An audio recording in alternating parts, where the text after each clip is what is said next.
संघर्ष की हर एक कहानी में मिलूंगी, मैं प्रेम की पावन सी निशानी में मिलूंगी। जब तक है सांस साथ में उसके मिलूंगी मैं, जब तक है सांस साथ में उसके मिलूंगी मैं।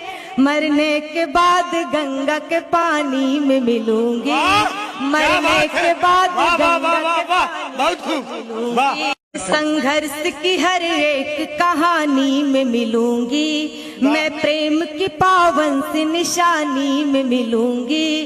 जब तक है सांस साथ में उसके मिलूंगी मैं, जब तक है सांस साथ में उसके मिलूंगी मैं। मरने के बाद गंगा के पानी में मिलूंगी, मरने के बाद गंगा के पानी में मिलूंगी। संघर्ष की हर एक कहानी में मिलूंगी।